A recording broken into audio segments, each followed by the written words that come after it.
Wel, ons is nou by die laaste ene, lesing 26, en dit gaan oor die straf van die goddelose, die wit troon oordeel. En, wel, ek bedoel, ons Bybel eindig nie so nie, daar is daarom na die wit troon oordeel, as daar daarom Openbaring 21 en 22. Maar hierdie spesifieke lesing bring ons tot aan die einde van Openbaring hoofstuk 20. Natuurlik, dis die einde van die goddelose. Is dit nie interessant, dat wanneer jy lees in jou Bybel, van die einde van die goddelose, is daar nog 2 hoofstukke oor die lewe in die ewigheid van die gereddenes en die kinders van God, van die regverdiges. So jou Bybel eindig op 'n baie positiewe noot, nie op 'n negatiewe noot nie. God is nie negatief nie, en ons ook nie, alhoewel partykeer as ons in die kerk sing, dan lyk dit vir my so, want ek weet nie, julle weet ons jare terug, het ons daai koortjie gesing in Pinkster van, In my heart there rings a melody, party ons sing, In my heart there grows a lemon tree. Maar ek bedoel, hulle sing dit nie, maar hulle gesigte lyk so. As jy na hulle kyk, lyk of hulle pyn het. En ja, so ek wil net sê, ek is dan so bly vir Michael en sy vriende, dat hulle kry ons aan die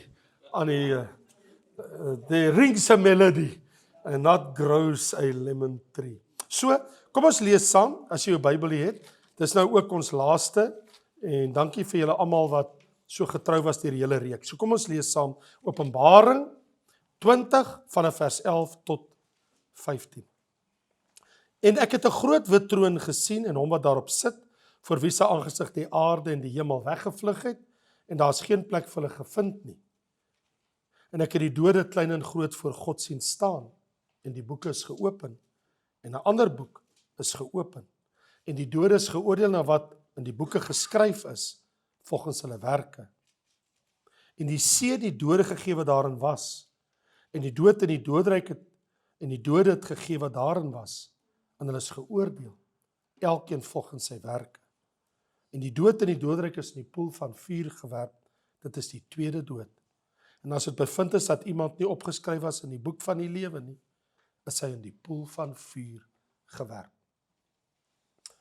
Dis aangrypend dat die Bybel sê, dat die mense wat geoordeel word aan die einde van tyd, word geoordeel op grond van hulle eie optrede en lewe. Want daar staan, die boeke is geopen, die boek van hulle werke. Nou net vir 'n oombliekie stop, want dan beteken dit, dat alles wat in my lewe gebeur het, is iewers opgeteken. Of ek 'n kind van God is, en of ek 'n sondaar is. Die kind van God se lewe is ook opgeteken, maar hy verskyn nie by die wit troon nie, hy verskyn by die regterstoel. Want die regterstoel is 'n bema, is 'n plek van beloning. So, ek moet eendag gaan verantwoording doen van my lewe, want God het my lewe vir my geleen. Die Bybel sê, ons is verantwoordelik teenoor God, wat ons met ons lewe gedoen het. So ons is verantwoordelik teenoor ons Skepper. So jy sal eendag voor die regterstoel moet verskyn, en dan gaan niemand wees om jou te help nie. Die Bybel is baie duidelik, ons moet almal voor die regterstoel van Christus verskyn, sê Paulus in 2 Korintiërs hoofstuk 5, en ook in Romeine. En nou die Bybel noem dit 'n bema is 'n plek van beloning. So hier is die saak, ek en jy gaan nie ontvlug, ons moet voor die Here Jesus gaan staan, en die Here Jesus moet 'n oordeel vel, 1 Korintiërs 3, met vuur, ons werke op die proef stel. Wel, hier het ons die werke van die goddelose, die ongeredde, die sondaar. Hier staan, daar is geen plek vir hulle gevind om weg te kruip nie, en hulle het voor God gestaan, die boek van die lewe is geopen. Nou, dit is baie gevaarlik om te lees dat op daai moment word die boek van die lewe oopgemaak, want die boek van die lewe gaan die finale bepalende faktor wees, of daai persoon ontkom aan die hel of nie. Want hier staan, en as dit bevind iemand nie opskryf in die boek van die lewe nie, is die poel van vuur gewerp. So, daar's baie maniere om te dink jy gaan wegkom by God. Maar die boek van die lewe is die finaal. Want die boek van die lewe het almal wat gered is, se naam daarin. En as iemand se naam ontbreek, dan kan hy nie in die heerlikheid van God ingaan nie. Wat beteken, hy sal, want dit is wat hier staan, hy word gewerp in die poel van vuur. So, mense gaan uiteindelik hel toe, omdat hulle name ontbreek in die boek van die lewe. Dit is die laaste toets. Jou werke kan getoets word, daar kan goeie goed wees, slegte dinge wees, en alles kom uit, die werke van die mense. Ek praat van hulle wat by die wit troon is. So, wat die Bybel vir ons leer is, daar kom 'n eindoordeel. My vraag is natuurlik, waar gaan die wit troon oordeel plaasvind? En my antwoord is, ek weet nie. Johannes sê net, en ek het 'n groot wit troon gesien. My vraag is, was dit in die hemel, Johannes? Was dit in die 4de dimensie? Waar is dit? Ek weet nie, want Johannes sê ook nie. Hy sê net, hy het 'n groot wit troon gesien. Nou, of dit in die hemel is, of dit in die 4de dimensie is, waar dit ook al is, wat aangrypend is, hy sê, die plek is so groot, dat daar biljoene mense teenwoordig is. En jy moet verstaan, dat van Adam af tot vandag, hoeveel biljoen mense al ooit op die aarde geleef het. En ek het gaan kyk na volkekundiges, en hulle beweer dat daar ten minste 13 biljoen mense al op die aarde geleef het tot nou toe. Wel, as dit waar is, en daar is nou 8 biljoen mense, dan beteken dit dat daar oor die 20 biljoen mense dan op die aarde geleef het, of tussen 20 en 30 biljoen by die einde van tyd, wanneer al hierdie dinge gebeur het. Dit is 'n oop vraag.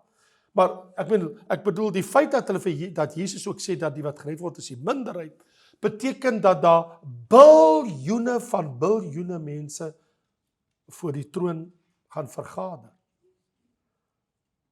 Natuurlik, 'n mens sal wonder, as elkene apart moet geoordeel word met biljoene mense, hoeveel jaar gaan dit vat vir almal se lewe om uit te speel? Wel, God doen dinge op sy manier, hy kan dit in een oomblik doen. Hy kan al 8 of 20 biljoen of 6 biljoen wat daar is, kan die Here op dieselfde tyd oordeel, want hy is God. Hy kan dit doen, omdat hy God is. Wat ons weet is, die Bybel sê klein en groot. Dan bedoel die Bybel nie klein seentjies van 2 jaar oud en groot mense wat 80 jaar oud is nie.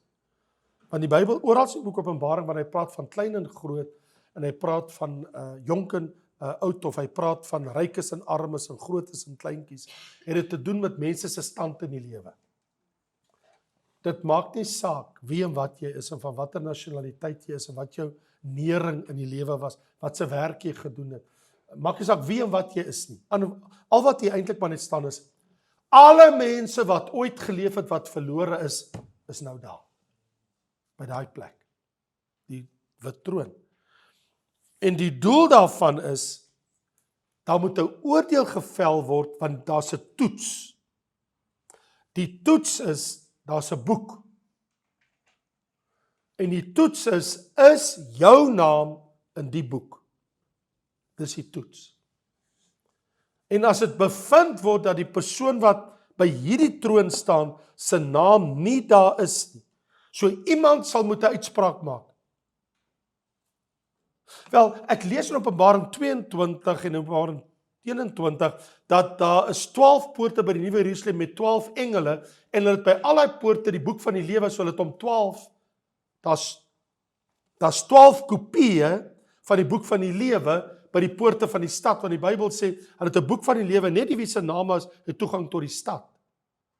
Dit moet 'n wonderlike ding wees, dat jy tot in alle ewigheid herinner word in die Nuwe Jerusalem, jou naam is in die boek van die lewe. Hoekom moet jy voortdurend herinner word? Ons wat in die heerlikheid van God is, en ook in die Nuwe Jerusalem is. Want daar's 12 poorte, en by die poorte is engel met 'n boek, dan beteken dit, hier is 'n engel wat die boek het, van almal wie se name in die boek van die lewe is. Daai boek, wat daar by die poorte van die stad is, hy's by die engel voor die wit troon. So daar is geen manier dat daar 'n oordeel ontglip kan word nie, want die toets is jou naam in die boek. Kom ons kyk. Maar die feit dat die mense werke beproef word en op die proef gestel word en dat dit geopenbaar word, spreek oor iets anders. Ek bedoel, die persoon is mos daar, want sy naam is in die boek van die lewe nie. Dis kom hy daar is. Maar hoekom moet hy dan daar wees? Kan iemand sommer net, jou naam is in die boek van die lewe, kom ons gooi jou in die hel. Want jou naam is nie daar nie. Hoekom gebeur dit nie? Want dit gebeur nie. Daar is iets anders wat gebeur. Daar staan, die boeke is geopen. Wat sê dit vir jou? Daar word gekyk na hierdie persoon se lewe. It's all written down. Alles is daar. So dit beteken, wat daar staan, gaan iets bepaal. Dit kan onder andere beteken, dat wat daar staan, daar gaan 'n gebrek wees oor hoekom die persoon se naam in die boek van die lewe is nie. Maar dis ook iets anders. Dit wat daar staan in daai boek, gaan vir daai persoon veroordeel na sy plek in die hel. Want elkeen moet na sy eie plek gaan. As jy 'n moordenaar was, of jy was 'n Hitler, en jy het soveel miljoen mense doodgemaak, gaan jy mos nie dieselfde plek sit soos iemand wat 'n goeie lewe gelei het, maar Jesus nooit aangeneem het, en hy sê ewigheid in verlore. As mos 'n verskil. Ek bedoel, dit staan mos in Lukas 12, jy sal geslaan word, baie sla, as jy nie geweet en gedoen het, of geweet het en nie gedoen het. Ander woorde, God is mos nie onregverdig, hy gaan mos nie hierdie persoon dieselfde ewige straf in die hel gee, soos daai ene. Ons dink, almal is held en almal is in die poel van vuur in die hel. Ja, natuurlik is almal daar, maar die straf in die hel is nie dieselfde nie. Want as loon, hoekom moet jy as ons dan nou almal gered is, hoekom moet daar 'n regterstoel wees om te bepaal wat so tipe loon ons gaan kry, as ons almal gered is namens in die boek van die lewe? Want dit bepaal jou posisie in die ewigheid, in die heerlikheid van God, en wat met jou gaan gebeur, daai kant, in die hiernamaals. Maar dan beteken dit vir die sondaar presies dieselfde.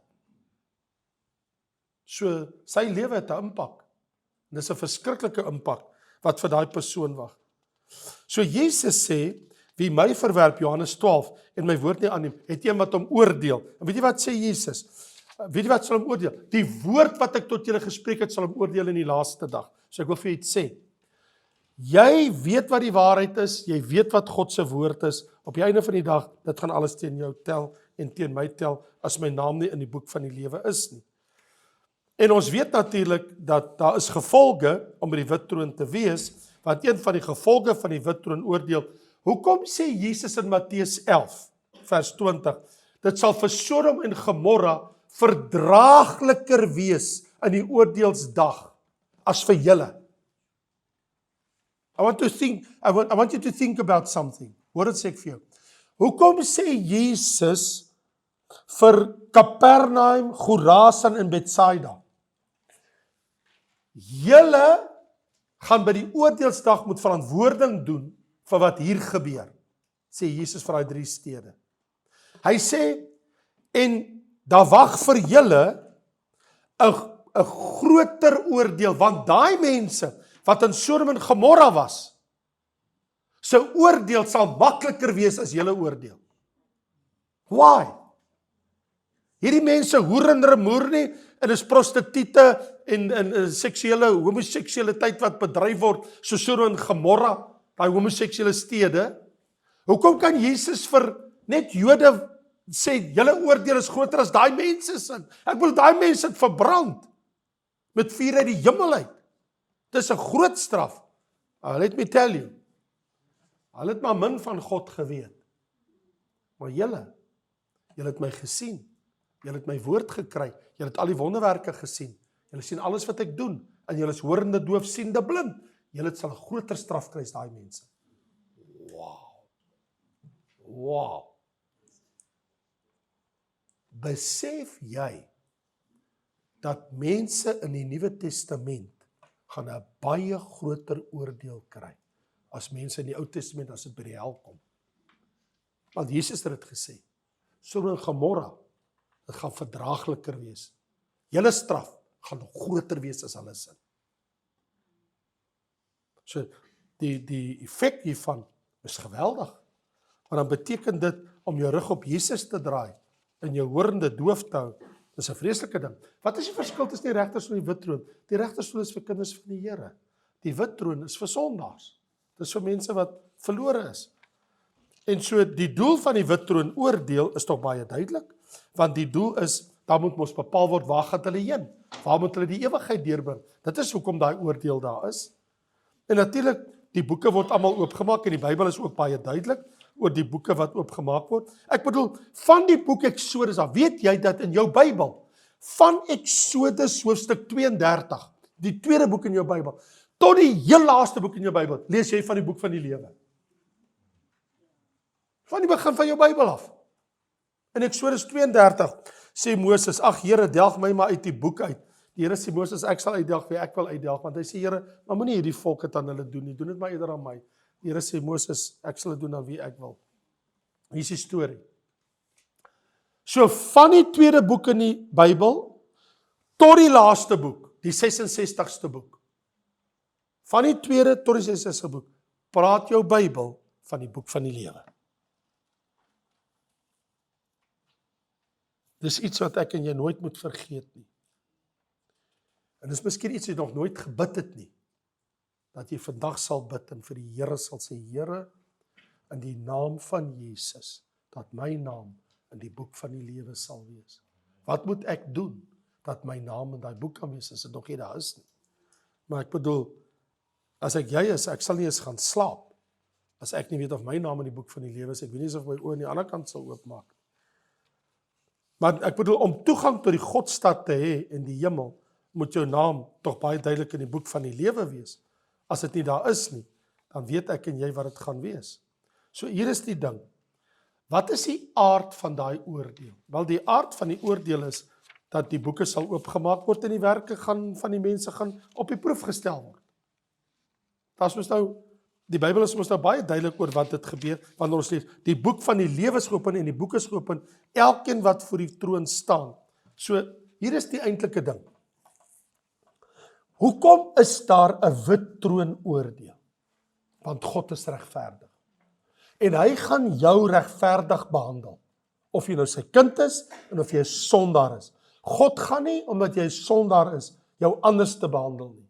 Hy gaan jou regverdig behandel, want God is regverdig. God kan nie teen sy eie karakter en natuur gaan nie. Hy is regverdig. Ek gaan jou regverdig oordeel. Ek is nie aannemer van persoon nie, sê God. So in ander woorde, ek gaan nie, jy lyk nou nie soos hierdie een lyk nie, of jy so en jy so, en God maak nie keuses nie. God is regverdig.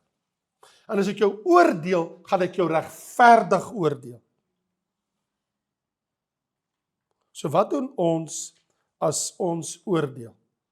Die ding wat ons moet doen is, ons moet die omstandighede en die aard van die oortreder in ag neem, en die oortreding wat begaan is. Ons moet gaan kyk na die agtergrond, die gebreke, die geleenthede wat die persoon gehad het. Ek bedoel, ons gaan kyk in ons regstelsel nou, ernstig was die oortreding, wat was die motiewe, was dit vrywillig, was dit onder dwang, was die persoon geforseer om dit te doen, hoeveel mense se lewens is verwoes, hoeveel ander is beïnvloed deur sy sondes, het dit God se koninkryk op aarde geraak, wat se skade is aan Jesus en aan sy kerk gedoen, hoeveel mense is aangehits, opgesteek, aangemoedig om te sonde, hoeveel mense daai persoon se voorbeeld gevolg, al hierdie dinge, gaan in ag geneem word. Niks gaan die Here se oog ontglip nie. En dan moet daar 'n vonnisoplegging kom. En as daar verswarende omstandighede is, dan gaan die Here dit doen. So, die vonnisoplegging, dit is die rede vir die wit troon oordeel, dis 'n vonnisoplegging.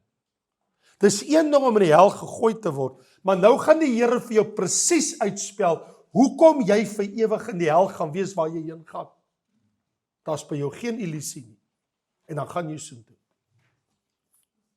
En om te dink, daar's nie weer 'n kans nie.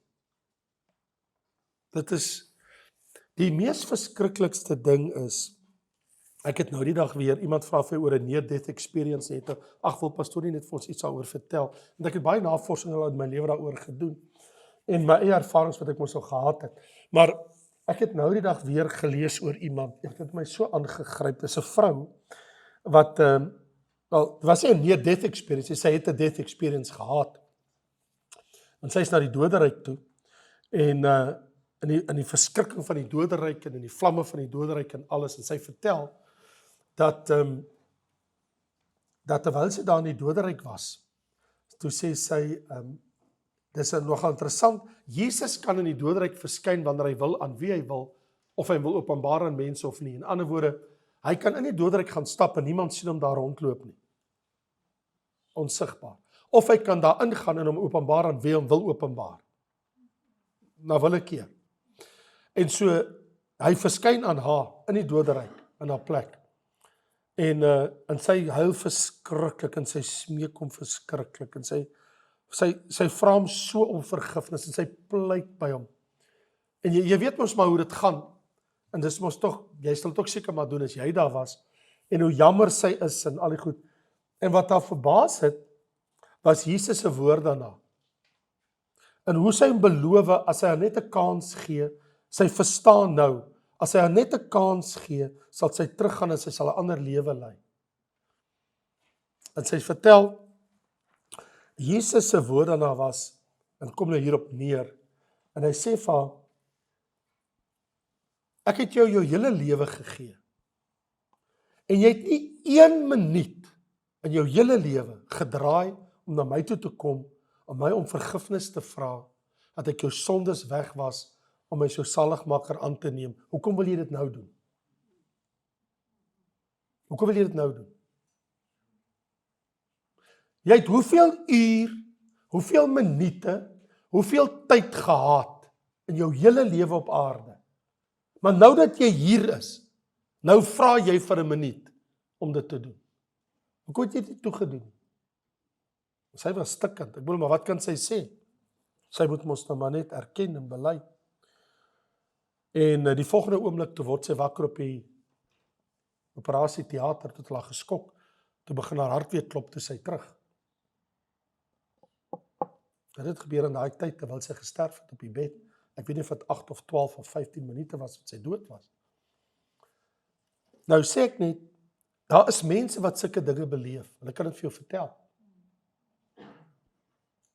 Maar vir my, die futiliteit, dat dis te laat. Ek kan nie die horlosie terugdraai. Jy weet, daai woorde van Jesus, toe hy sê, Abraham sê vir die ryk man in die doderyk, toe hy sê, gee my net 'n druppel water vir my tong, want ek ly smart in hierdie vlam, Vader Abraham, ek smeek U, stuur Lazarus, dat hy net die punt van sy vinger in water kan insteek en my tong verkoel, want ek ly smart in hierdie vlam. En Abraham sê, kind, onthou,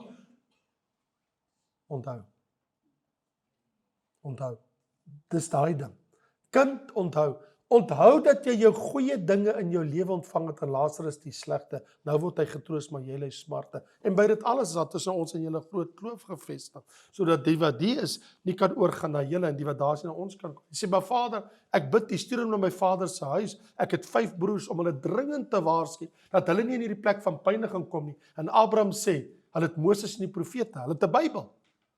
Dit is wat dit beteken. Hulle het 'n Bybel. Laat hulle die Bybel lees. Hy sê, nee, Vader Abraham, maar as iemand uit die dood uit na hulle gaan, sal hulle bekeer. Abraham sê, nee. As hulle nie na Moses en die profete luister nie, sal nie bekeer nie. So, onthou, kind, onthou. Ek wil net vir jou sê, ek dink die verskriklikste ding vir mense wat vir ewig in die hel gaan wees, is wanneer hulle onthou, toe hulle 'n preek gehoor het oor Jesus. En hulle onthou, toe iemand vir hulle sê, wil nie jou hart vir Jesus gee nie. En hulle onthou toe hulle by 'n kerkdiens was, of 'n TV-program, of 'n radioprogram, of 'n Bybel gelees, of 'n teks, of die Gees met hulle gepraat, of hulle gewete. Daai ding van, jy onthou jy het 'n kans gehad, en jy het dit nooit benut nie. Ek dink nie, daar's iets meer verskriklik as die vlamme van die doderyk natuurlik, of van die hel eendag, maar daai ding van, as ek maar net weer kan, en om te dink, vir alle ewigheid kan dit nie teruggedraai word. Al lei jy 100 miljoen jaar en jy sê, Here, kan ek nou 'n kans kry? Dit kan nie gebeur nie. Daai ding, dit vang my maar altyd. Daar is nie debat nie. Daar's nie 'n appel nie. Daar's nie genade nie. Daar's net 'n regter. Hy kan jou nie begenadig nie, want hy kan jou nie begenadig nie, want sy geregtigheid en sy heiligheid eis, hy gaan jou straf. Dis nie tyd vir pleit nie. Niks kan weggesteek word nie. Hy het al die mag en hy vonnis sonder genade.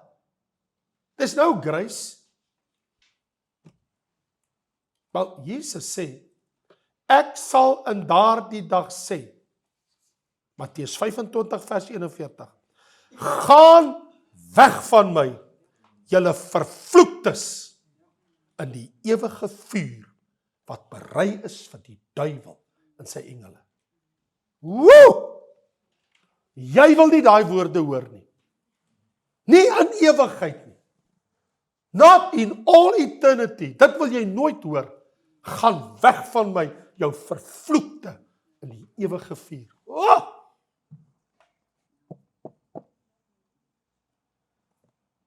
You can't play with life. Not your life. God het jou hierdie een lewe gegee. Moenie daarmee ploeg nie. Moenie dwaas wees nie. Jy het een lewe. Jy het een kans. Gebruik dit. Daar's 2.3 biljoen mense wat vandag leef op die aarde, in die 1040 venster, wat nog nooit die naam Jesus gehoor het, nog nooit van die evangelie gehoor het, nog nooit van 'n Bybel gehoor het. En jy het al die geleenthede. Ek en jy. Hoe dwaas.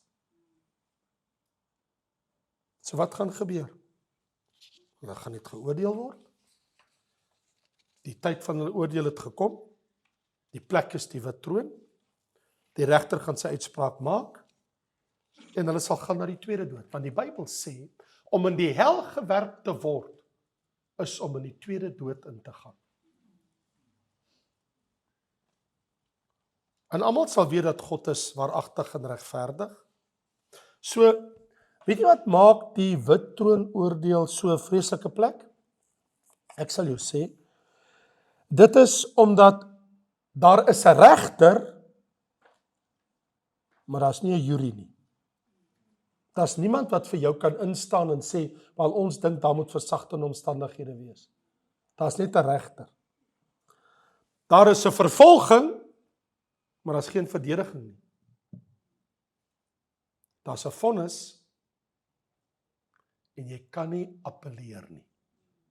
Jy kan jy nie op 'n hoër gesag beroep nie, want dit is die hoogste gesag wat die uitspraak gemaak het. So is dit nie aangrypend, voor ons in ons Bybel lees, van 'n nuwe hemel en 'n nuwe aarde, is die heel laaste woorde in ons Bybel. Maar die volgende woorde, daar staan, en as dit bevind is dat iemand nie opgeskryf is in die boek van die lewe nie, is in die poel van vuur gewerp. Die volgende woorde sê, en ek het 'n nuwe hemel en 'n nuwe aarde gesien. Dit is verby. Nou maak God alles nuut. Alles weg, alles in die hel. En ek sien 'n nuwe hemel, en ek sien 'n nuwe aarde. Wow. So die laaste woorde oor die sondaars en die goddelose, die wat Jesus nooit erken het nie, is gaan weg van my.